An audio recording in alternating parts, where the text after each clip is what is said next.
Hello, boys and ghouls. Welcome to episode 136 of Dads from the Crypt. My name is Jason. Tonight, I'm joined by Mondo. Hello. Hello. Hello. Jody's under the weather, but we've got a great three-time guest for you. He's the director of programming for the legendary Colonial Theatre. His name is Bob Trate. Welcome. Hello, and thank you for having me back. Always Thanks a for good being here. time. Blob Fest is around the corner. Why don't you tell us what you got going on this year? This year, Blobfest is July 12th, 13th, and 14th. If you do show up on Thursday the 11th, we are showing Grease because I'll sing along because we're actually in the movie. The theater is in the movie. When they go to the cool. drive-in, there's a trailer for the Blob, and the theater just goes crazy. That's cool. We started doing it just randomly here and there, and we're like, nope, we're going to put it Thursday before Blobfest. Friday night is our typical reenactment of the running out of the theater. We are the theater from the movie. If you didn't figure that out. Saturday, because it's our 25th anniversary of Blobfest, we decided we're going all Blob this year. So we've got multiple screenings of the 58 classic. We're going to be screening it in Spanish for the first time. Oh, cool. We are going to show Beware the Blob, which is the sequel. There's a dramatic pause. The sequel. Directed by Larry Hagman from Dallas, of all things. I mean, it's got a great cast, but I have yet to see it, so I'm saving it for the theater. And then we will be screening the 1988 Chuck Russell remake, or almost reimagine. I'd rather go with reimagine than remake. It's its own film, and it deserves to be. It flips the script on the hero and the heroine, and I really love the 88. That was the first one. I've talked about it many times on the show. That's one of my all-time favorite movies, like one of the first horror movies I saw. And I got to meet what's his name, Kevin Dillon at LA HorrorCon. Cool guy, really cool guy. Nice. See, that'd be tough for me.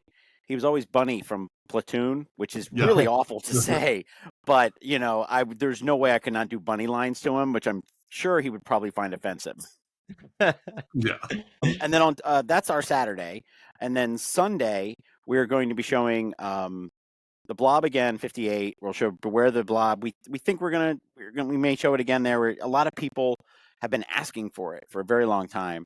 But then the only non-Blob movie we're showing is we're going to celebrate the 70th anniversary of Creature from the Black Lagoon. Nice. So we're going to show it on 35 millimeter, and the 35 millimeter that Universal has is actually in 3D. So we're going to have the old school red and blue glasses. We've done it before, and I thought it was just a digital version. And they're like, no, we sent you a 35 last time. And I was like, okay, that was like 8 years ago.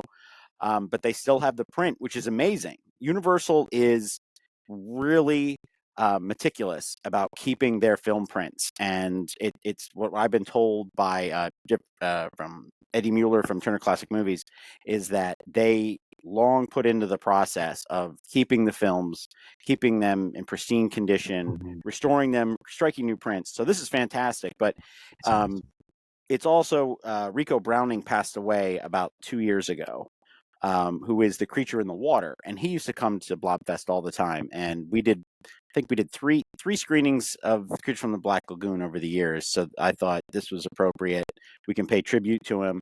And then I didn't even realize it was the 70th anniversary. So Universal is going to be helping us promote the Sunday show, which is great because Sunday is never really the big day. Saturday is always the big day. It's got the street fair, the vendors, just a lot of craziness going on. So anything we can add to Sunday is always great. And a lot of the staff, because we've seen the Blob so many times, everybody's like, the creature in 3D is the only way to see it. And we are so excited. It's the last movie of the day on Sunday, the last thing we have to do. And we are all going to see Creature. That's awesome. That's awesome. And to any of our listeners out there, if you guys have not had a chance to go to Blobfest, please do. I went 2 years ago and had the best time. I'll be this year, had some home renovations that unexpected that my travel budget kind of got zapped down to zero. But Blobfest was one of the best times I've had. Just awesome people, awesome movies, fun experience all around. Thank you. We try to make it that it's accessible for everybody, that grandparents can take the grandkids, and that the parents that like the goofy, weird, fun stuff. They don't have to worry about the kids getting too scared. The Blob does have its scary moments, but it's gateway horror. It's not. Right. There's nothing really gross. Now, 88 last year, 88 besides the Blob had the most attendance. We could not believe how many, like 400 people came to see the 88 Blob on Saturday night. So we were like, we got to bring it back if we're going to do all Blob. It just makes sense. But I think it's going to become the new late night movie. Usually we just kind of end at like 7 or 8 and that's it. But we've extended this now, and everybody loves the 88 version. So it's fun. Hopefully one day we can get Chuck Russell. I tried to get Shawnee Smith. It's just out of our budget. So Shawnee, if you ever hear it, maybe we can negotiate something. But I'd love to have Chuck Russell or even Frank Darabont, who wrote the screenplay. Yeah. Talk to Kevin. Oh, and then possibly, I don't know if there's a release date, but now David Bruckner is working on a new Blob movie. Yes. What? Yeah, there's a new from the Hellraiser that was on Hulu. Mm-hmm.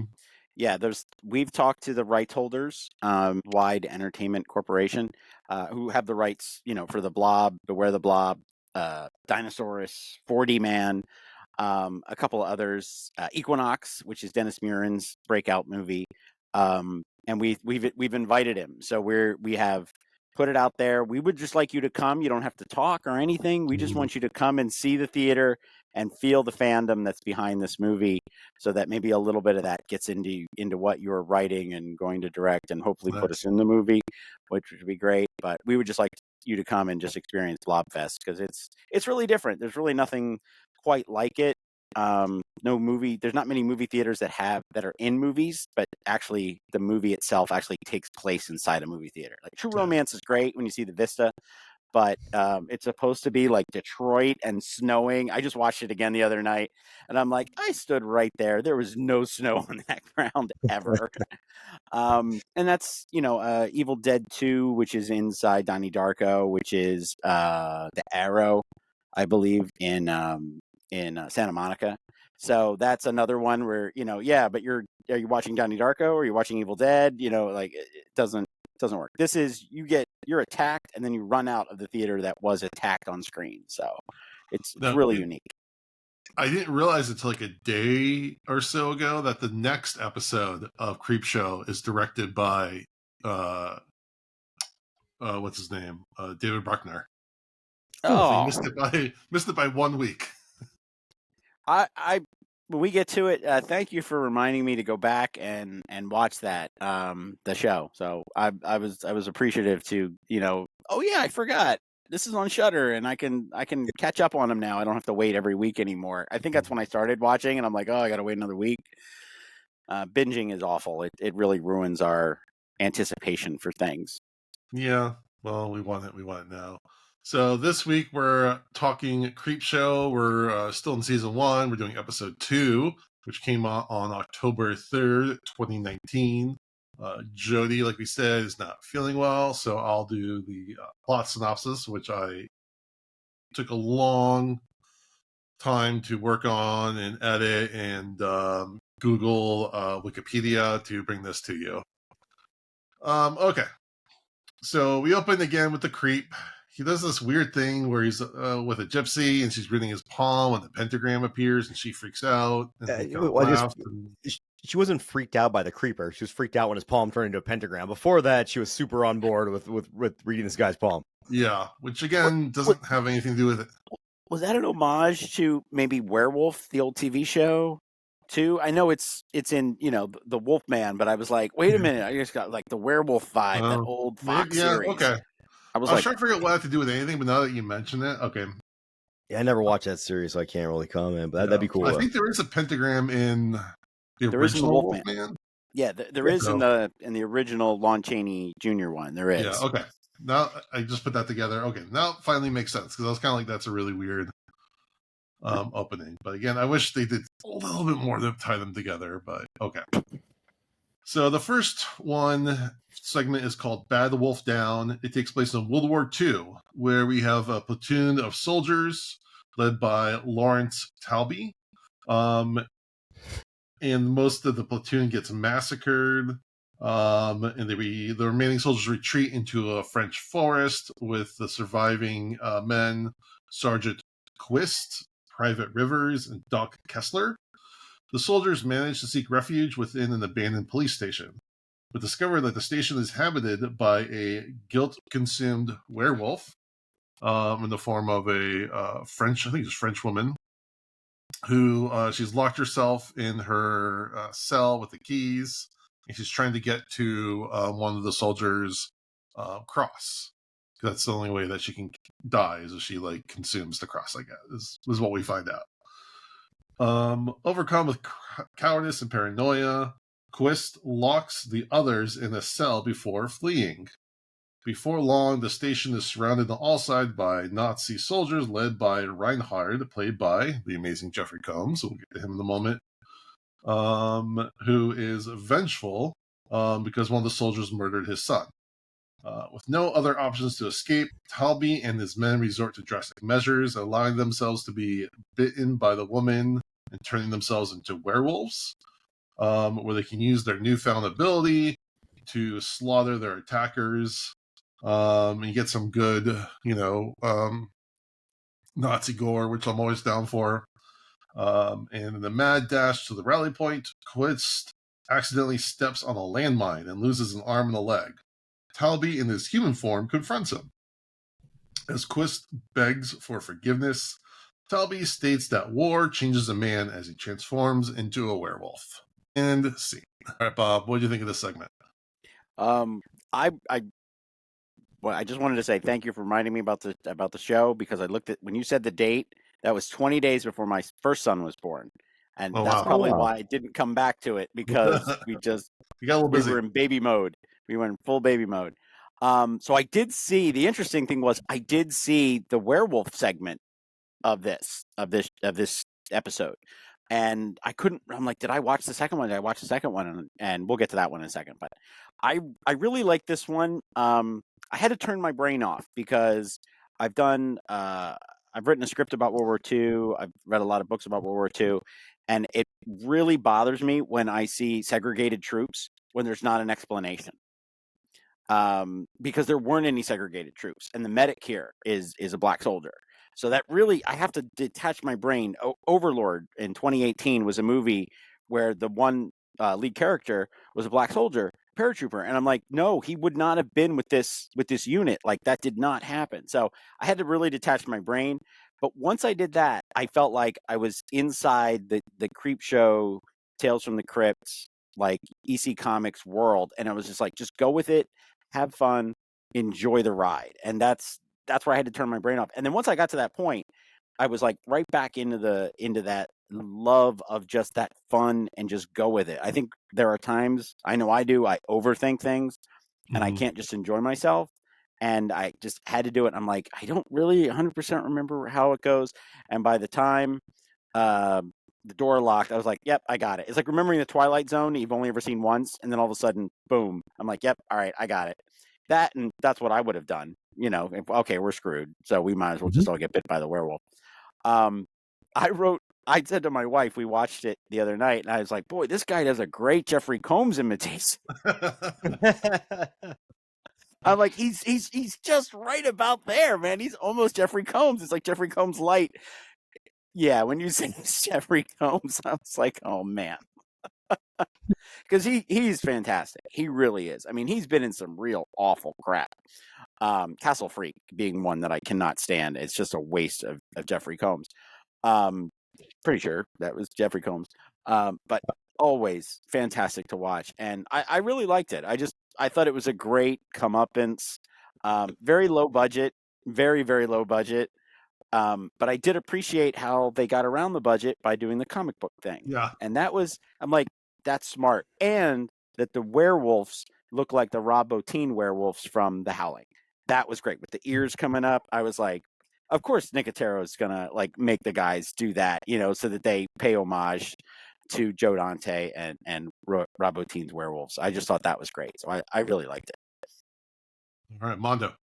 Yeah, I'm with you on this, and a couple other things. Just the captain's name, Larry Talby, was reminiscent of Larry Talbot from the Wolfman, which I thought was really cool. But yeah, I was a big fan of this one. It's I just watched it before. I had a long day at work. I just watched it before we started recording, and I had a smile on my face. It was what I needed. It felt like an old pulp comic, like you mentioned, an old EC comic.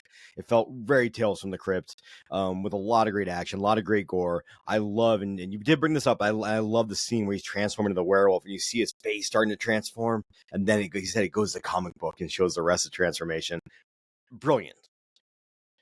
And the storyline, whenever you see some Nazis getting what they deserve, can you really be upset? Like, no, it's good. It was like, now I want a Castle Wolfenstein game with werewolves. Oh yeah, which also reminding me a lot. Yeah, why don't we have that? Also we do. Yeah, we should. Yeah. So yeah, I was a big fan of this one. Jeffrey Combs, as always, is awesome as and then this episode never takes itself too seriously. There is always kind of that little air of goofiness to it, which fits in really well with Creepshow, really well with Tales from the Crypt. I had one other thing I just told you. My brain just went, the two privates named Doc and Rivers. That had to have been, right, like a homage to the Knicks. Or he was a Knicks player, right? Because the way they introduce him, he goes, Doc Rivers. And I was like, that had to have been intentional. Being that I'm from the Philadelphia area, he was a coach for the 76ers. So I was like, oh, okay. Maybe, and I'm like, nah, I don't know if that's maybe. Who knows out there? Because Nicotero is originally, I thought, from Pittsburgh. So, I know that he's involved, obviously, I thought there'd be more Pittsburgh kind of thing. But yeah, that was another quick little thing. It's like Bert and Ernie and It's a Wonderful Life. You're like, what? Did you say Bert and Ernie? Yeah.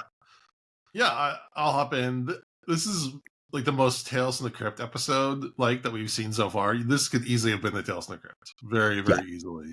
Episode. Extremely of that. Which just stays very true to that vibe of those comics. If anything, I kind of want this to be longer because I feel like it went too quickly for a lot of the scenarios that they were going through. Dog Soldiers is an excellent movie, which, this is kind of almost another riff on. So, Dog Soldiers with Nazis? Okay, I'm there. Who doesn't love seeing Nazis get ripped to pieces? I thought the werewolf effects were okay. I'm not a huge werewolf guy in general. With the comic transitions, it's like, well, I don't know if it's better to do something stylistic than try to do an effect, but we've seen that kind of effect so many times. It's probably cheaper, and you're setting yourself up for maybe disappointment by doing that. So I'm like, okay, that's a different way to do it. It's a good way to use the medium. Again, I could watch much more Jeffrey Combs in that role. This isn't that, again, they can only do with what the time they have, but I kind of would have loved to see a longer version of this. And we get Kid Cudi, who was an ex. He's had a really fun career. I was looking at his resume. He was in that John Woo movie Silent Night. He was also in Don't Look Up. So yeah, I kind of want to see him in more horror and stuff. That was actually really good. I mean, I bet you would want to see more of him in horror, Jason. Yeah, I'd love to see more Kid Cudi, if you know what I mean. I mean, you've seen all of Kid Cudi. But yeah, overall, really fun, really good, solid EC Comics inspired episode. Of the first 4 that we've gone through, this is the most EC Comics. Yeah, for sure. It did one thing. I kind of want to know what it's like as a costume designer or as an actor to put on a full-on Nazi uniform. Do you just get a weird icky feeling doing that, or are you just a professional that you? Just, if you felt really good about it, I think you should look in the mirror and have a conversation with yourself. Well, I'm not saying good, but do you have a moment of pause? Also, it was weird again thinking about the timeline and the setting that was pristinely clean.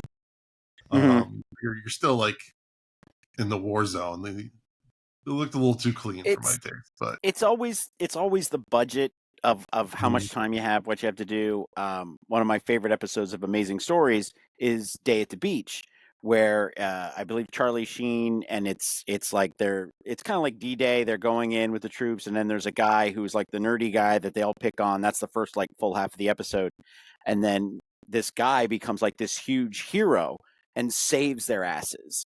This nerdy dorky guy. And then when they get back, the Amazing Story part, he disappears. He goes over a ridge. He disappears. When they get back, he's laying there on the beach and he's dead. And they said, "What happened? This guy was, he was a hero. He saved us all."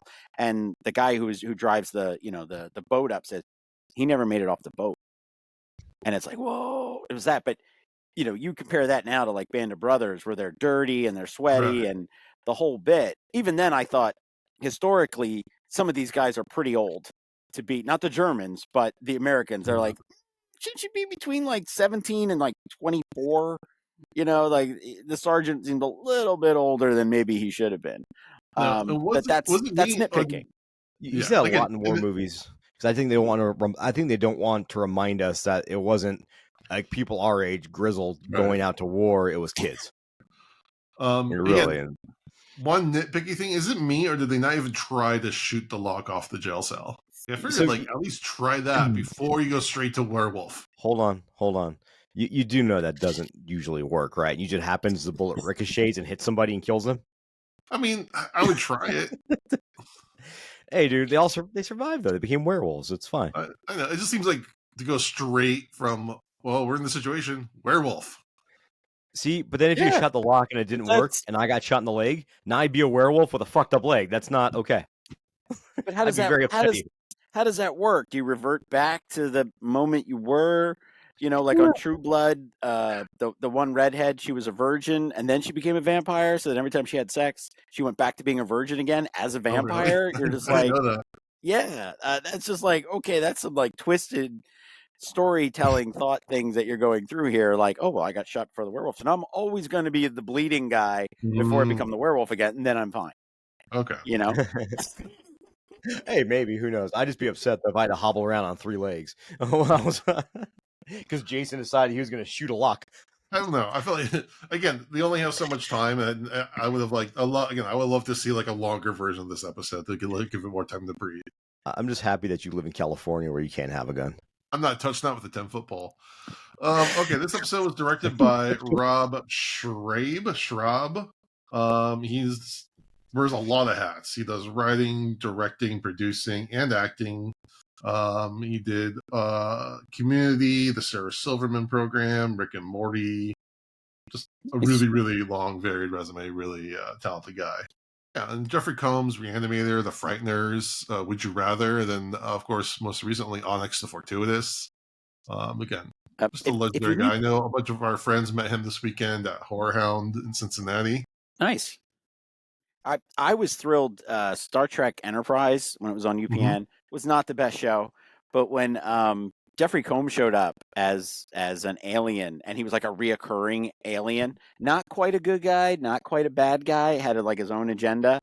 I forget what he was. He was one of the blue guys on Star Trek that has actually like Shrek antennas. Yeah. I forget what they're called. I just turned in my Star Trek card because I should remember. But he was great. Like he was on. When he was on, it was like, can we just make him a member of the crew? Because he was just fantastic. He just ate it up, and he was on Deep Space Nine at the end for like a full season. He was a regular, reoccurring cast member. Oh, really? And he was a slimy, like politician, bad guy. And he was like, there he is again. It was just, and he almost had almost a human face. He was an alien, but he had like these weird ear things. He was just. He just elevates it. It's like Vincent Price being in a really bad movie. It's not really that bad once Vincent Price is in it. Good point. Yeah. All right. Any other thoughts on this segment before we move on? For the budget, the time constraints, it was a great piece of pulp fiction. It was great. Yep. I'm with you. All right. The next episode or the next segment is called The Finger. So it's pretty much a one-man kind of episode, or at least focuses on one guy. His name is Clark. He's played by DJ Qualls. He's a lonely and resentful man who has a bitter outlook on life. He collects lost and abandoned objects. One day, he discovers a mysterious severed finger in the middle of the street. After taking the finger home, he ends up spilling beer on it, and over time, the finger gradually grows into a strange lizard-like creature he dubs Bob. Clark and Bob, or Bob Clark as one might say, manages to get along surprisingly well. But it would seem that Bob develops a habit of seeking out and killing anyone who angers his new owner, presenting Clark with their body parts as morbid offerings while attracting the attention of the 2 police detectives. When the police ultimately find him trying to dispose of the heads of his ungrateful stepchildren in his garbage disposal, Clark is committed to an asylum. Proceeding to go insane, Clark tells the viewers that Bob loves him and will come for him as he hears Bob making sounds outside his window. Everyone needs a friend like Bob. Everyone needs a Bob. Yeah. All right, Mondo, start us off. I love this episode. DJ Qualls is fantastic in it, and he really drives it in a kind of a one-man show. It also, his only fault in the whole episode is when the cops came to his door. First words out of his mouth should have been, "I want a lawyer." But no, he still didn't answer questions. And man, and how cool was Bob? Like, I know Bob's supposed to be this grotesque creature, but I love when he thinks Bob's attacking him, and then he yells, and Bob gets scared and covers his face. And then you see Bob eating popcorn while he's watching his shows, and he's standing in front of Bob, and Bob's trying to look around. I'm like, God damn it, this is my show, my soaps. I love the fact, like, man, Bob's just a loyal dude. He just wants to make sure his human is happy. Bob is basically a cross between a mogwai, a gremlin, and a dog. Yeah, he's in the body of like an albino xenomorph. Yeah, like if you saw that thing come out of a pod, it'd fit right in the Alien universe. In fact, I'm just challenging anyone out there that makes an Aliens film to somehow fit Bob in there. You don't have to make a big deal about it. Just show him the background. Just scaring around or something. And he can fly. How cool is that? Far. Bob is very awesome. Far. All right. Speaking of Bobs, Bob, what did you think? I thought that was funny. I got to be on an episode with a character named Bob. DJ Qualls, I have not seen him in like forever. I think the last thing I saw him in might have been Lost of all things, and that was a while ago. And really like him as an actor, and clearly he's typecast because he has such a physical appearance. He is very gaunt, very skinny. So it was nice to see him play not so much like a nerdy kid, but just kind of like a nerdy guy. I thought it was like Mono said, it was a one-man show, and he was really, really good. So, I mean, I hope, there's more parts out there. He can start creating parts for himself. Maybe he does. I definitely like to look at him. I loved him in The Wrong Guy. I think that was the movie that he was in with Elijah Duku. I mean, it's a really bad send-up on 80s comedies and stuff, teen comedies, but he's really good in it, and it's kind of a heartfelt movie, too. But this was... he brought that heartfeltness to the role. Like, you felt bad for the guy. Like, when you hear about like what his stepchildren were putting him through and how awful his ex-wife was, you just felt bad for the guy. So when somebody actually, or something, comes in, shows him a little love and tenderness and care, you're kind of like, yeah, well, why not? Why not? It doesn't matter. It didn't matter what he looked like. He cared for him, and that was I like that part of it. That's a nice flip side to the horror genre. Sometimes that the weird looking thing can actually be your best friend. I thought he kind of looked like a baby pumpkin head, and the xenomorph like tail, the face hugger. I thought it was like a combination of those two. So it was nice to see maybe the budget for this whole 2-part segment maybe went to that puppetry and a little bit of that the creatureness, because they really did give it a character. It just wasn't sitting there, which was a thing for Masters of Horror. Sometimes you can tell when they ran out of money. But I really thought that this was this was great. I mean, I really like this is that really fun, twisted Twilight Zone thing where you're just like, yep, I'm totally in. If it wasn't for like the sexual situations they talked about or the swearing, it would have been a Twilight Zone. It would have been, but when he's just hammering the bloody parts into the garbage disposal, and I was like, talk about not giving a shit. You're just like, yeah, and he's wiping it up. He's wiping the blood up. And I was like, yeah, this is perfect for Shudder. This is Shudder TV at its best. My dad brain was thinking, how many horsepower is that garbage disposal? I don't think it's going to crush those bones up. I was like, how would you get rid of 2 heads? Like, well, and I'm from a cop family, and my dad did work in he works at the crime lab, and I used to hear about stuff, and he would tell me stories or let me look at not picture books, but definitely like scientific books, how people did things and stuff. And I was thinking, like, do they look at garbage disposals when somebody's missing? Because I was like, that seems really kind of like too obvious, right? The trash can, the backyard, but does somebody go, we need you to drop something into the garbage disposal and do a swab in there? There's a clump of hair stuck in there. Oh, we found some teeth. You mentioned Baby Pumpkinhead. Now I want a movie with like Lin Shaye would be perfect for this, where she's a nanny at an orphanage for all these baby monsters. I want Baby Pinhead, like a baby Xenomorph, like a facehugger or whatever, baby Xenomorph, Baby Predator. They had been raised by somebody, right? And Exactly. they all somehow get brought and dropped off to Lin Shaye's thing. Like That's awesome. The Predator dad's like, I have to go buy some milk, and drops the baby off at the fire at the orphanage and runs away. Like, I'm in for this. Yeah. I bet Barbara Crampton would do it in a heartbeat. Yeah, I don't mean I love Barbara Crampton. She just sounds like that she'd do anything that sounded cool.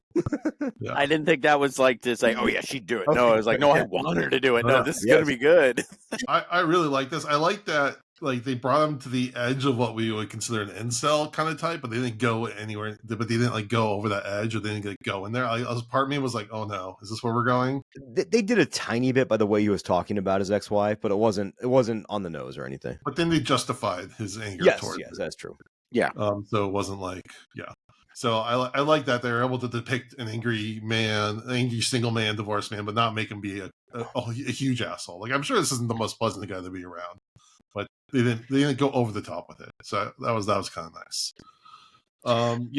This is directed by Greg Nicotero. I think he directs at least one of the segments, is what I'm realizing, in each episode.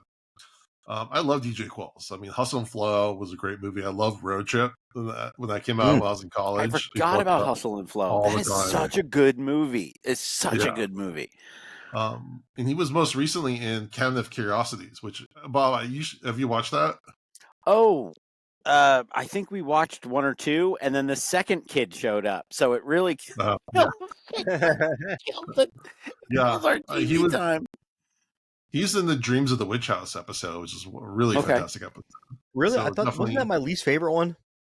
I remember that. He's a man in the High Castle as well. If you guys have ever seen that, and very good in there because he played kind of a different role than he usually plays. Okay, yeah, so I think he's actually a very underrated actor. I agree. So, there's a lot of funny moments in this, a lot of dark humor. You know, the way that Bob keeps bringing him like a cat would bring mouse to to your doorstep is very cat-like. Immediately what I thought of when a cat brings that mouse. You know, I'm just like, sure. It's such great model and creature work. There might have been a couple parts in the background, we just walk around that's CG, but it's out of focus, so you can't really tell. But overall, hats off to them for that creature. And again, it's almost sad when you have an anthology like this, where it's like, well, I guess we'll never see that creature again. Well, you never know. Never know. But I'd love to see a Bob and Clark miniseries. Or is it like in a glass jar in another episode, and you're like, oh, is that Bob? Did they get him? Ooh. Now, my question is, at the end where he's just kind of talking to whoever about this, are we to believe that Bob was a figment of his imagination? I would say no, because of the noises coming out from outside the cell. But again, if everything's from his perspective, he could have imagined Bob as an excuse to attack all the people that have wronged him. Yeah, you could definitely take him as the unreliable narrator character. But I want to believe Bob. I just want to believe. I want to believe that Bob was real. Well, I kept waiting for Bob at the window, the hands to come up at the end. But I think it's the spinning top from Inception. You know what I mean? Like, it's up to you to decide whether or not what you witnessed was real or not, if you believed him or not. I thought the portrayal of the actor made me believe that Bob was real. So that's how I believed it at the end. I was like, yeah, Bob was real. I was kind of thinking of that episode. There's a Tales Crypt episode called, I think, Dead Right or Dead Weight. I forget which one. That's directed by Walter Hill with the journalist. He's telling a story, and then at the very end, you find out that he's actually in prison because he killed a bunch of people. Oh, I think, well, I know you guys have seen them all. I think I've seen that one. So long ago.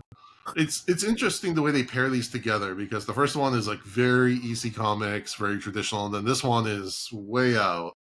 Totally different format, and it's trying something very new, and I love both when it comes down to it. I think the vibe though still fit in. They still fit with the same vibe. Like, it didn't feel like it was a huge departure. Yes, the vibe is definitely. I'm not saying it's like a departure of vibe, but like as far as the narrative and definitely. Like Yeah.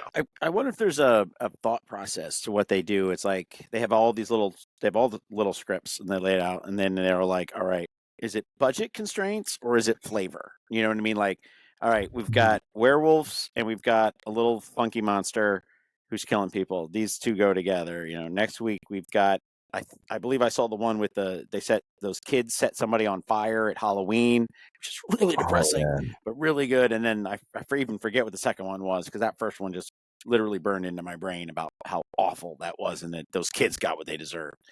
So like, how do they, or is it just timing? This one is 18 pages. This one's 22 pages. We put them together, and that's how it is. I don't know what's done first, what's brought in under budget. It could be all of those things. It could be none of those things. No. So that's what makes the show fun. And then, we'll get to a point where we just like, skip that one. I'm going to the next one with the Nazi werewolves and I'm going to watch that one instead of this one. Yeah. That's the thing about it being digestible, where I know you guys grew up like I did with Tales from the Crypt, like on TV, where you were stuck with that episode. You just couldn't watch what you wanted. You had to watch, hey, I just wanted to watch Tales from the Crypt. I don't care which one it is.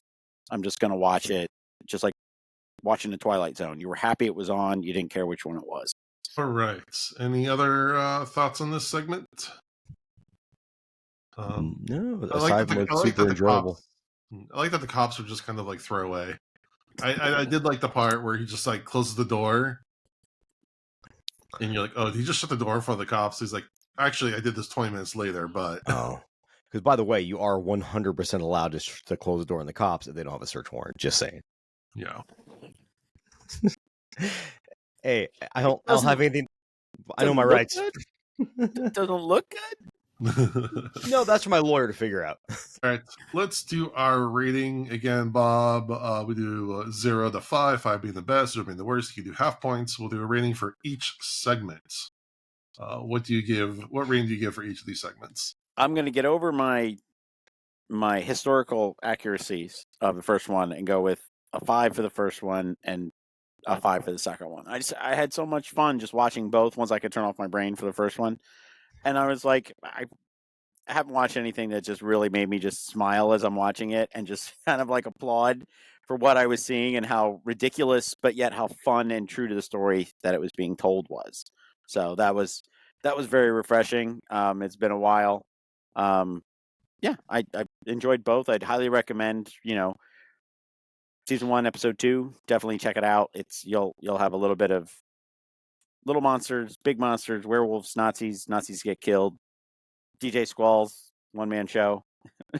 It's his Castaway. It's so good. Mondo. I'm going to give it a couple of 5s as well. Like, we talk sometimes the beauty of a movie or whatever is like when you watch it, the mental state you're in. I had a rough day at work, and this is exactly what I needed to pick me up. Because I think if I'd have had to watch a Black Mirror episode tonight, I might have just driven my car into the lake. And the lake's like a 45-minute drive from my house, so that's how you know how serious I'd have to be to drive my car into the lake. So yeah, big fan of this. Just a lot of fun, a lot of goofiness, and I really enjoy it. And Tales from the Crypt did it too, when they get so much mileage out of a very small, self-contained short. Where it's basically one setting, just one main actor, and the fact they got that much out of it's always impressive. I'm doing 4.5 for the werewolf segment, and that's really only because I didn't find the werewolves to be anything that interesting as far as design. Gotten a 5 if they'd have shot the lock. and then hit someone in the face, yes. And then also, I think they just tried to do too much in one episode. Again, this would have been better if it was twice as long. Again, I'm nitpicking, and only because I feel bad, but I feel weird for us all to give 5s. But I am giving a 5 to the finger because that episode just rocks. And I know you can buy a figurine of the head from the last episode. I want a figurine of Bob. I just want a real Bob, just to hang out, take out my enemies. Or a plushie. I'd definitely. Hey, if anyone's listening, I'd definitely buy a Bob. I have the Benny Loves You plushie. I'd definitely get the Bob plushie. Yeah, definitely. All right, moving on. Mondo, do you have a song of the day for us? I do, and it's a little bit off the beaten path of what I usually go for. It's still like, I guess it's a hard rock song, you could say. But there's a really cool song by Thin Lizzy called Old Moon. Have you ever heard this called Old Moon Madness? Mm. And big Thin Lizzy fan, by the way. And I think one of the more underappreciated bands to come out of that late 60s, early 70s rock and roll era. And the song is kind of interesting because the main singer, Phil Lynott, who passed away, I mean, he passed away young. He passed away at like 35, 36 from heroin. But he's a phenomenal singer. And in this one, he's kind of sitting down with that Irish accent and having a chat for part of it and telling you the story of this werewolf tale before it gets into, guitar theatrics and all that. But it's a really, really fun song, really, really good song from a band that just doesn't really get the credit they deserve. So I'm going Thin Lizzy, all the way from Ireland. The 1971 EP, A New Day. The song Old Moon Madness. Jody's not here for horror news. I don't really have anything, but except we have two amazing trailers, or at least like big time trailers that came out this week. I feel like we need to talk about. The first one that came out was for Alien Romulus, which looks freaking amazing. Fede Alvarez, who did the Evil Dead remake. It looks bloody. It looks claustrophobic. It's kind of everyone keeps saying, going back to the roots. That's what they always say when they do like a new episode in the legendary property. But this one really seems to be nailing that, at least from what we've seen. I think people overstate the violence in that first movie because there is violence in it. Don't get me wrong; there are some brutal scenes, but most of that movie works because of the atmosphere of dread. Where the Romulus trailer definitely looked like we're going to see some more splatter, which I'm all for. Yeah, and just like there's like one shot where there's like, I don't know, like 5 or so, maybe 10 face huggers kind of scurrying in the background, and one is kind of popping out. I'm like, okay, that's what I want to see from an alien movie. Just give me face huggers and Xenomorphs fucking shit up. I like Prometheus quite a bit for more of the philosophical, the ideas it has, but as an alien movie, I felt it was more. I like Prometheus because it was something very different. Yeah. And 3 and 4, they have their elements that are interesting. 1 and 2, 2 is the perfect sequel. It surpasses the original. It's just one of those movies. But I like Prometheus because it was just so very different. But then Covenant, whatever the next thing was just god awful. I didn't watch Covenant because I read the reviews after it came out, and I was like, oh, and they were like, there wasn't even mixed reviews. It was pretty much universal that it was bad. I'll say there are a few moments I like. But mostly with Michael Fassbender's character. The other thing too to mention, I think Prometheus, when it came out, I think they were very careful not to market it as an alien film. But they still had like the screeching noise in the trailer. Yeah, but I think they had the one that was like this, like on top of the ship at one shot. Yeah, and it was. Oh, they did. Okay. Yeah, it was interesting. What I hope from Romulus is that we got in the trailer very much it's an alien movie, and it's supposed to be sandwiched between 1 and 2. But I want to see. I don't want a rehash of the things I've already seen. I've seen space truckers fight aliens. I've seen Marines fight aliens. And then I saw prisoners, and then I saw pirates. What is going to stand this out from the story and hopefully add a new chapter and inspire us in a different direction. I have hope. I like the fact that it was supposed to be Hulu and then went to the theater. So that's good. And maybe that'll bode well for the next Predator movie, because Prey was so good. And you're like, how is this not in the theater? Like, you guys are missing out. Like, this is a really well-done movie. If I'm not mistaken, with Prey, I don't think Hulu thought it was going to be as popular as it was. I don't think I think that kind of maybe sparked their brain for this one, saying, oh, we should be putting this good stuff in the theater and making money on it. And also, I would love to see if they released Prey tomorrow in the theater, I'd want to go see it. And I think Prey just has like those big landscape shots that you just want to see on the big screen. That's what we want in the movie theater. And it's good TVs now, but it's still not the same. It is bookable because that we had talked about it at my job about getting it, and then I think the Egyptian did a 35 millimeter screening of it, or I think they had something special. Yeah, so they do have theatrical elements for it, which is interesting as we get in the streaming world, because 20, 30 years ago, that'd be considered a TV movie that you couldn't do that in the theaters. And now you're like, oh yeah, you can book Werewolf by Night. Sure. That's awesome. 35 millimeter print of that too. So yeah, so there is that is nice. And it is nice you could have all the Alien movies in one, Predator movies like in one day, or you wanted to pick and choose which one you wanted to put together and show. Yeah. So, but I would love to see I'd love to see a samurai versus a predator, like in feudal Japan. Like, let's do that. Like, I just like this they're not G.I. Joe fighting, a predator. There's a different element, a different flavor, a different taste, a different thing at stake. Just that. I think that's what we want. We want to see the challenge of taking one down, and Prey gave us that. They really gave us a challenge. Yeah, and it definitely fits in with the Predator, the mythos, and they can kind of do that's what the Assassin's Creed games have done, where you're kind of this assassin, you're the same assassin theoretically, but you're in these different time periods with different foes, and that I want to see him versus a samurai too, or versus Vikings. Yeah, there's so many different things. You could do Zulu warriors, like an army of Zulus, like fighting, like a predator crash ship. Medieval knights. There's so many. Oh yeah, Knights Templar. They're bringing back they're coming back from the Crusade, and they end up encountering one. That'd be that's crazy. It'd be so much fun. Here's what you do: you have them go, and they go back to the Middle Ages and start fighting the knights, and then just when you think all is lost, here comes Bruce Campbell, Ashley Williams with his boomstick and starts fucking predators up. That'd be awesome. The other big trailer we got was Beetlejuice.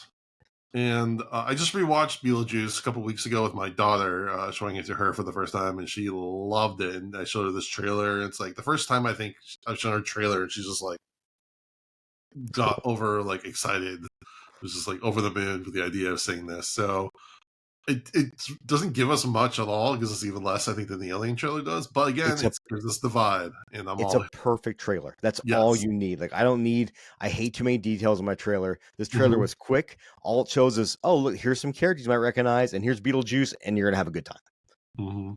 I don't need to watch another trailer. I have the date. I just ordered 6 posters for the theater. Nice. But it even has the same tracking shot as when they're kind of introducing the talent from the original with in the usually I don't like when they have the slow moody cover of a song, but the whole Deo bit is just so ridiculous, and then hearing a slow cover of Deo is just I think it's kind of a spoof on all these movies nowadays that try to slow down a song to make it sound creepy. And Jordan Peele did it fantastically, but I think a lot of other people who are doing it are kind of not as well. I'll put it that way. For that it was very creepy, and now it kind of stands out like a sore thumb in a not good way. But I like the Deo because again, it's so ridiculous. Yeah. We're excited for it at the theater. We're actually going to have a Beetlejuice. We'll have a Friday night screening, but we're going to do a Saturday night Beetlejuice party. Black and white stripes, and tell everybody to dress up. We really, good or bad, let's just have fun with it. If we get through that, I told some of my coworkers, they're all excited. I'm like, hey guys, I've been to this show numerous times. Let's do Superman, Star Wars twice, Ghostbusters twice. We can just go through the list. Just enjoy the ride till we get there. If the movie's great, awesome. If it's not, you had a lot of fun. The anticipation is going to be more fun.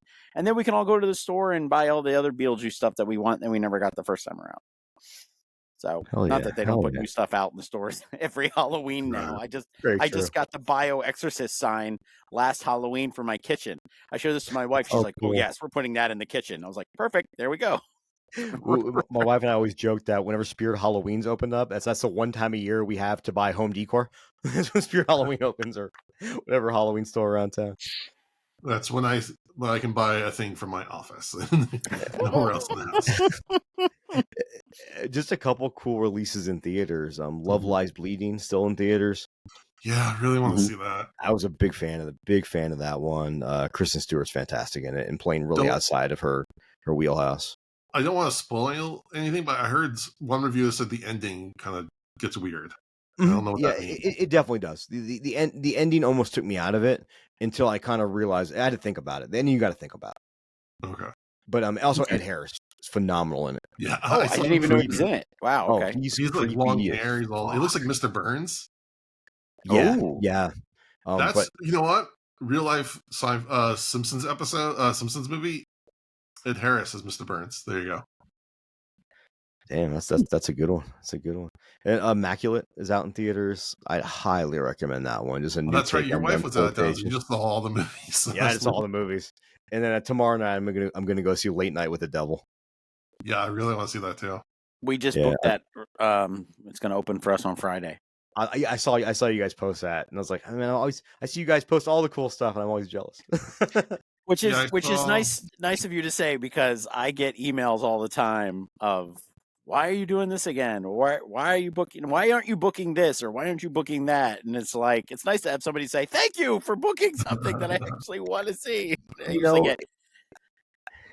It's tough. I think it might be people that are almost spoiled by too much of a good thing. Mm-hmm.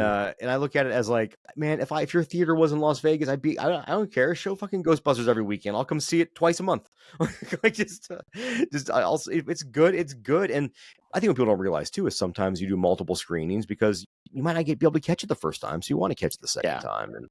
And we've gotten a lot of flack for that. Like, why are you doing a whole weekend of Jurassic Park? And it's like, well, it's the same price to show it once as it is to show it all weekend. And this gives a family who could not come at 1:00 on Saturday because they had a baseball game or a picnic or something like that, or heaven forbid it rains.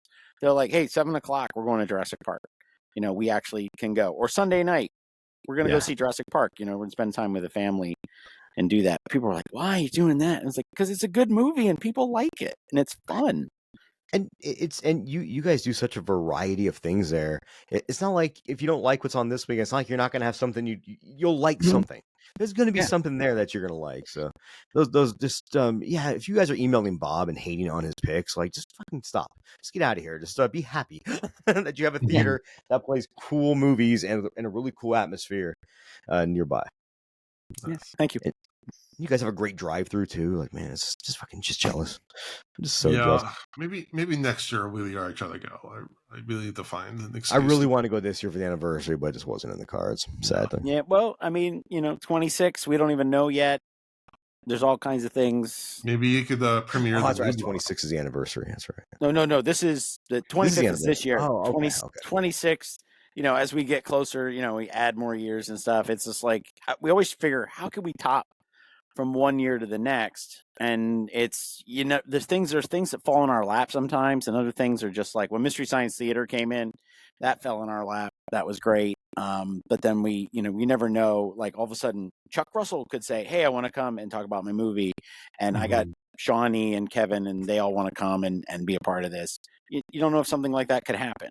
No, what if they wanted to premiere the new Blob at your theater? There would be no argument from anyone in our staff. That'd be so cool. And without a doubt, it would be added to the screening probably the following year. If we just would not have it when it came out anyway, we would have to have it. It's weird. It'd be really cool if in the new one they put a shot of the Colonial in there, just somehow. Even if it doesn't serve a big purpose, because I think that'd be such a cool thing for people, like the fact that the theater's still open and people can see, oh crap, that's where I go. But also, anyone who's a fan of the original being able to see that, I think would be really cool. Yeah. But hey, we're open to suggestions. We are open to filming. We do commercials for people all the time. We did a cheese commercial, I think, last year. Somebody came in and wanted to shoot in the theater, and we did a cheese commercial. We are open to all kinds of ideas, and we would just add one more thing to our long list of things that we've done and celebrate our theater as well as the movie itself. Awesome. All right. For dad advice, Bob, since you're now twice a father, I thought you'd give us some advice on how to handle having a newborn and a slightly older child at the same time. I have a 4-year-old and I have a 2-month and 5 days. And my last advice was really touching, and you guys really all liked that one. So I thought I would go with just basic human needs. Go to the bathroom whenever you have the chance. Before I come home from work, I go to the bathroom. If the one kid's asleep and the other kid's watching TV, I go to the bathroom.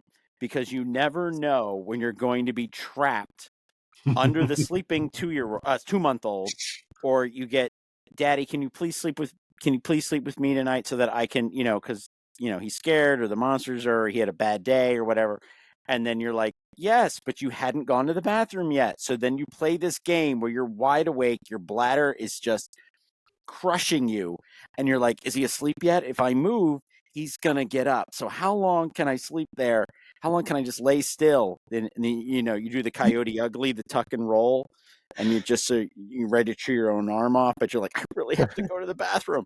So go to the bathroom whenever the opportunity arises, especially if you're at work. You're like, you know what? I only work like 5 minutes from home. I go to the bathroom. I'm gonna go there and just I'm done, because I know when I go home, the wife's going to be like, can you please hold him? I have to go to the bathroom. So I ended up holding the two kids. I'm wrangling one, the other one's sleeping. I'm trying to catch the pacifier as it's falling. Go to the bathroom. You're going to really appreciate this. Just remember, I got a free moment. I got to go to the bathroom.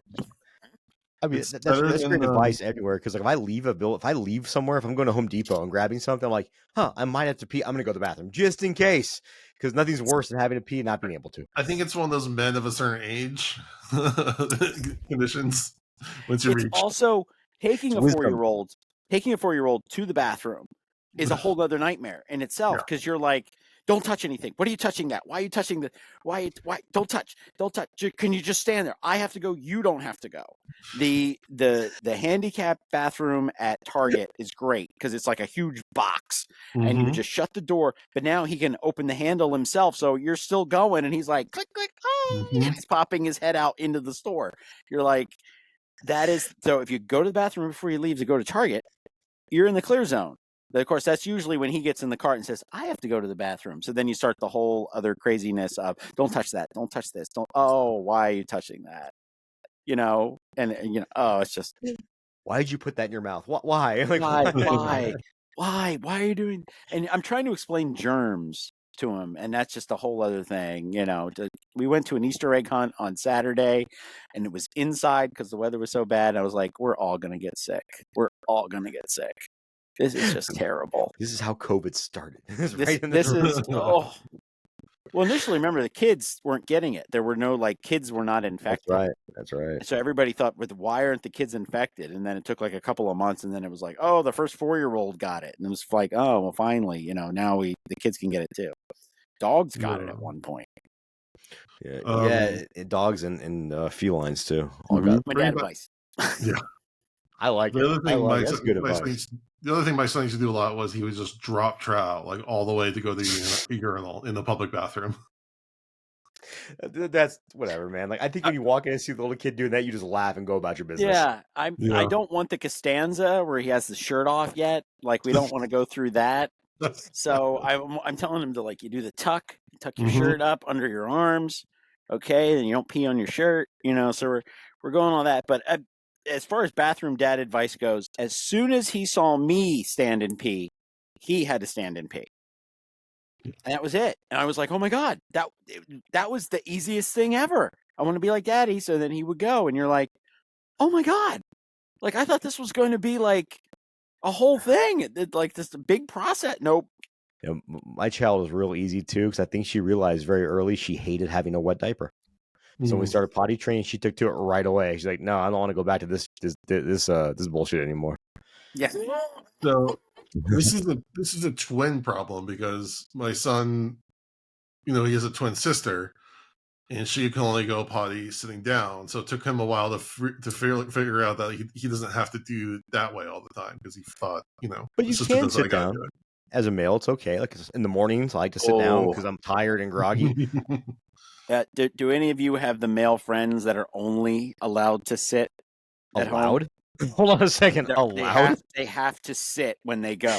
What is there? Is there a fucking ring camera attached to the toilet? So you open it up, it takes live view. I had a friend. He was not allowed to stand and pee at home. Wow. He had to sit down, because he's obviously divorced from this woman now. But he just said it because we were playing Guitar Hero the one day. I was like, I gotta go to the bathroom. He's like, okay, you gotta sit. I was like, what? And I'm like, what are you talking about? And he's like, oh, if you pee on the wall or something, or the stream goes to the side, I'm gonna hear about it. So she's gonna think it was me. You gotta sit. I was like, you should take him to see a urologist. I was like, what? The way you're describing, like he had this urgency in his voice, like for the love of God, please sit down in peace. I don't get yelled at by this woman.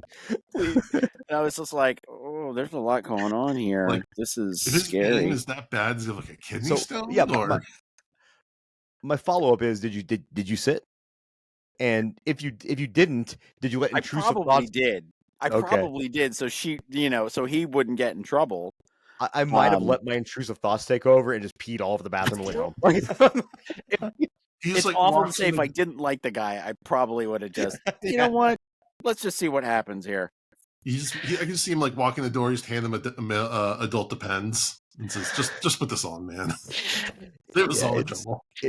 I like in the middle of the night, if I have to go to the bathroom, I'll sit down because I'm like, I'm disoriented. I can't even see the toilet, and I don't want to clean up my own pee in the morning, so I'll just sit down. But like other than that, it's so convenient. Be able to stand and pee is so convenient. Let's be honest.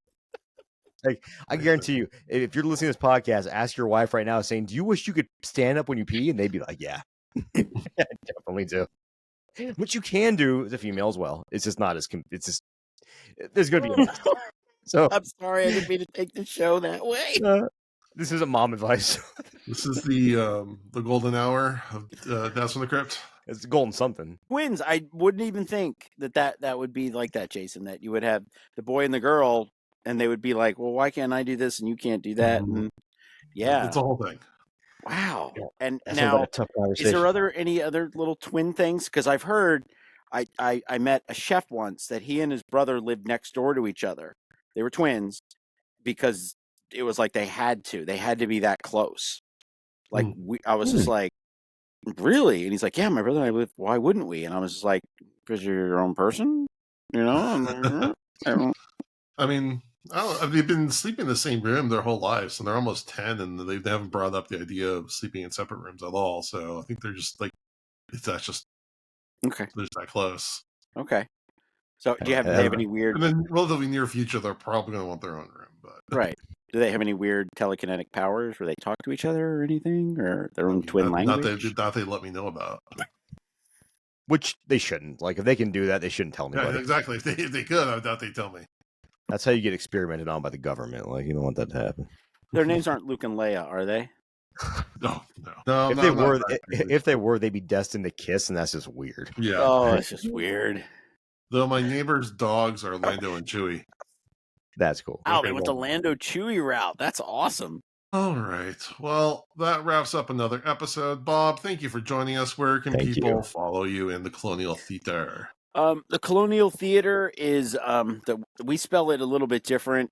It's thecolonialtheatre.com, but theater is spelled with an R-E at the end, not an E-R. If you go to the E-R one, you're going to go to Maine. We are the Colonial Theatre in Phoenixville, Pennsylvania. We're about 20-30 minutes outside of Philadelphia. We're right outside of Valley Forge. So, where Washington did the encampment and, raised the Continental Army to be what it was. We are right outside of Valley Forge. There's other filming locations around us. If you're a big M. Night Shyamalan fan, several of his movies are shot in our area. So there's lots of other, things that you can see. It's a great location to come see a movie. We have a great place. Personally, you can follow me on Instagram under The Movie Lord, all one word. I did not pick that name. That name was given to me by a very irate Blockbuster patron one day when I was when I worked at Blockbuster. And my coworker put The Movie Lord on my name tag, and then she handed it to me, and I literally took it home, and I was like, I'm never going to give this up. When Instagram was new, actually, I think I did it on MySpace first. I was The Movie Lord, and then I moved it to Instagram and Twitter, but I left Twitter like about a year or so ago. So you can follow me there. I usually post what we're programming, what we're doing. I try to give teases and stuff, but then I also have very large soundtrack collection and toys and all that kind of fun stuff. But most of it's all movie related things. So that's where you can find us. The Colonial, we have a Facebook page, we have an X account, we also have Instagram, which is the Colonial Theatre. But for Blobfest, we have it on Facebook, Instagram, and X, of course. And that's when we post all of our stuff. So right now, if you go to the Facebook Blobfest page, you'll see like a mega poster with all of our actors or performers. We have our host, Aurora Borealis, is going to come back. She hosts our Friday night show. She also has a band called Beach Creeper, and they perform. And then we have our cast of characters that help fill in kind of like the story and the theme for the weekend. They're all there. And then we have all kinds of contests, costume contests. We have a short film contest that gets better and better every year. And then we pick 3 or 4 winners. We give them trophies, but then we also show your short film all day long on Saturday in one of our theaters. We just loop them. It's about 25, 30 minutes, and you can come in and see all the shorts, That's cool. which is great because we try to tie it together with a theme. So instead of just getting somebody's short film that they made like 8 years ago, we say it has to have the Blob in it, and then we try to give it some sort of element that you have to have in it. So this year it's going to be the number 25. Has to be somewhere visibly in the movie. Last year it was the Blob, and then it had to have like a stick. So we were doing the scene where Olin Howard, as the old man, pokes the meteorite, and then the Blob comes out. So you had to have a stick, and the Blob had to be on it in some fashion. And people got really creative. But if you don't do that, we immediately eliminate you. You're like, well, you didn't read the instructions. It's like, I don't need your student film from 3 years ago. We're trying to do something wrapped around our festival. But the Facebook and the Instagram for Blobfest, besides just becoming a member of the Colonial and getting our our newsletter and stuff, if you become a member, you can actually get your Blobfest Friday night run out tickets on April 4th. So you can actually get them a day early. And I bring this up because it is the one thing that sells out is our Friday night show. We sell over 600 seats for that event. And we let everybody who's down on the floor run out, and then we let everybody in the balcony ooze out. And it's your chance to it's like 90 seconds and you're out the door. The press is out there. All the Philadelphia press comes out. We've had helicopters and drones covering it already. And it's just great. The whole town is out there. It's like the running of the bulls, and everybody's out there to watch you. We have people in costumes. We've had Santa Claus. We had a great Blob last year. One of the short films made their own Blob, and it was a guy kind of looked like Bender from Futurama, covered in like pink slime. And amazing. He even had like glowing eyes. He was amazing. And I gave that whole crew free tickets if they brought him in costume, and it was totally worth it. That's amazing. So it's just a really fun event that you're not going to find anything else like it. And then the next day we just have this full day of movies. But the Blobfest page has all the information. If you become a member, you get a day early to buy your tickets. We will sell out of the run out show. We always do. And then the Blob itself, it's usually like the first show and the last show on Saturday. We'll sell 600 seats for people to watch the Blob. So it's your chance to actually watch it with an audience. And the cheering, the laughing, all of that is so different than just watching it at home. You can watch the Blob on HBO right now. What fun is that? But to sit in the theater where it happens and have people laugh and cheer and even get a little heartfelt, a couple times, it's really worth it. And you're not going to get that experience anywhere else to watch this movie in the place where it actually happens. So awesome. It's fun. And if you still aren't convinced, Phoenixville is also such a cool little city, little breweries everywhere, great places to eat. I had a blast. I can't wait to do it again. So I very much urge everyone to go out there and check it out at least once. Yeah, we have more square footage of brew pubs than anywhere else in the country. And we have a lot of microbrews. We also have, we have two Irish bars. There's a distillery there too? Oh yeah, we have a distillery, and when you were there, we had the open containers. You could walk from one end of the street to the other. Yeah, so we have open container on Bridge Street, right in front of the theater, where you can walk into one bar. They give you a plastic cup, take the beer, and then you can walk all the way to the other end of the street, do the street fair, see the music playing. Distilleries, they literally will sell you a bottle of gin that you don't even need to put in a paper bag and drink. And I know that because my friend Sean, who's an LA actor, was blown away by this when he came to visit during COVID. He was like, wait a minute, I don't have to put this in a paper bag or anything. I'm like, no, just drink it. And he's like, oh my God, it's like I got a bottle of maple syrup booze and I'm just drinking right here. But we have great places to eat. And then we have a lot of Airbnbs that you can stay in. There's only one like mini hotel in town. So if you're definitely going to come, make a year out plan to come and book an Airbnb and stay in town, because traffic is tough. We close the streets down, and then parking is also a nightmare. So if you can just park somewhere and just walk, you're golden. It's really nice. I stayed at some hotel like kind of on the outskirts that people told me afterwards I probably shouldn't have stayed there, because like, oh my God, you actually stayed there? I was like, yeah, it was fine. The room was clean. I think I was at the French Creek Inn. Yes. Yes. My wife's best friend stayed there. She came up from Maryland and stayed there, and she was like, "Yeah, I didn't quite know what was going on there. Next time I'm gonna stay at my mom's and drive down, which is like a 30-minute drive." She goes, "I don't know. It's changed hands since that you were there." So it was creepy. I'm not gonna say it wasn't creepy. Any hotel nowadays where you still have a physical key and they show you your room and open the door for you, it's like, how many keys do you have that can do this? Yeah. And then the best part was they have like a sensor on one of the walls. I think it's for a sensor for like so I don't even know what it's for. But the first thing I saw, is that a fucking camera? So I went over there and like pulled it off the wall. I was like, oh no, let's put it back.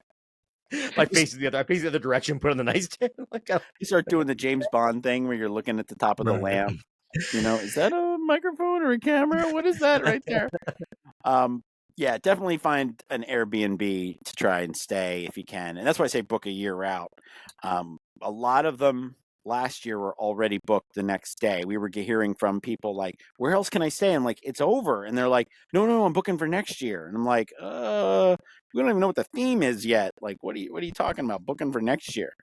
So it's a lot of fun, and it gets really crowded. I think we were somewhere around like 10,000, I think, last year overall, like, you know, from Philly, local and everything. So it's a lot on us. And it rained for a solid straight hour last year. Damn. It was like a monsoon for 1 hour, and then it stopped, and then it got hot. It got really hot. Wow. But there were people who hadn't even shown up yet, because that was like, I think it was like around 3:00. And we still had multiple screenings going on afterwards. The movies, we had Abbott and Costello, I think, right as the rain kicked in, or The Wolfman or something. So it was like, we got the movie, and the movie didn't fill up. I was like, everybody's just sitting and waiting it out. They didn't go anywhere.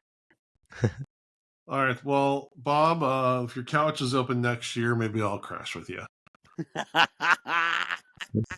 I'll change a diaper and. Wow, and that's scary to think that he will still be in those diapers. And maybe I'll even wear Depends if you ask nicely. Jason will pee sitting down in your. Yeah. Okay, I'm thinking about this again now. If I'm at my friend's house and he's like, "You have to pee sitting down," I'm just gonna piss in the sink because then like you can't really splatter on the toilet. Oh my God, I feel so bad for that guy. I don't even talk. Not that I don't talk to him. I changed jobs and I just stopped talking to him. But I was like, man. Yeah. I found out he got divorced. And I was like, yeah, I can see why. Yeah. If you watch Curb Your Enthusiasm, all I can think is a Susie Essman situation or Susie Green, where she's just emasculates Jeff every chance she gets. All right. Well, next week we will be reviewing the Creepshow segments All Hallows Eve and The Man in the Suitcase. We appreciate everyone for listening. We would really appreciate if you give us a rating and review on iTunes, a rating on Spotify. Check out our YouTube for videos of these podcasts. Check us out on TikTok at Dads from the Crypt Talk.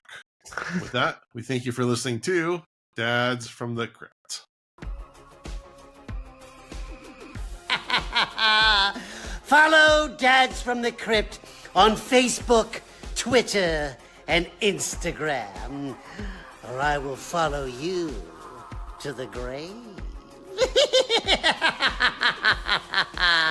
No, seriously, you really should watch.